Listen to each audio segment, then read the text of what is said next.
Good afternoon. আজকে অনেক দিন বাদ আবার এলাম। তো কিছুতেই মানে আসা হয় না, ভাবি যে আসবো আসবো, কিন্তু ডিপার্টমেন্টে পেশেন্ট দেখা আর চলে যাওয়া, এটাই হচ্ছে। মানে পরপর পরপর পেশেন্ট আসছে আর চলে যেতে হচ্ছে। তো কিছুতেই মানে টাইম করে উঠতে পারছি না, মনে মনে থাকছে যে করব, একটু পোস্ট দেব, কিন্তু কিছুতেই মানে হচ্ছে না। তো আজকে ভাবলাম যে পেশেন্ট দেখে তো চেষ্টা করব তোমাদের সামনে আসার। তো প্রচুর পেশেন্ট, মানে এখানে পেশেন্ট যেন বেড়েই গেছে।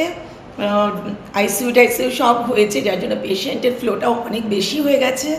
তো আর কয়েকটা পেশেন্ট তো বুঝতেও পারে না, ভালো মতন বোঝাতে হয়, তো টাইমও অনেক চলে যায়।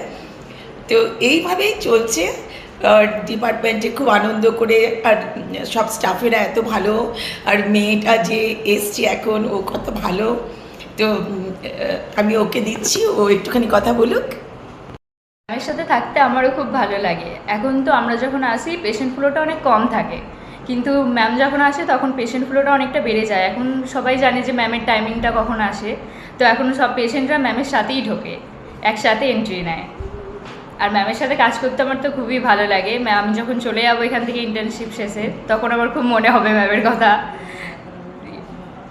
তাহলে দেখতেই পেলে সবাই কত ভালোবাসে, আর আমিও ওদেরকে ছেড়ে আমারও মনটা খারাপ হয়ে যাবে যখন চলে যাবে। এই তখন মনটা আমারও খুবই কষ্ট হবে। এইভাবে ভালোবাসা করে সব কিছু করে সবার সঙ্গে থাকা, আর এরকম ভালোবাসার মানুষও পেয়ে যাই, যে একদম এত টাচিং লাগে, যে একদম পুরো হার্টের মধ্যে টাচ করে থাকে সবাই। তো খুবই ভালো লাগে।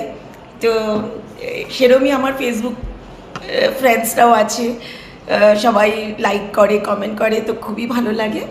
তো আজ এইটুকুনি, আবার পরে আবার আসবো। Thank you.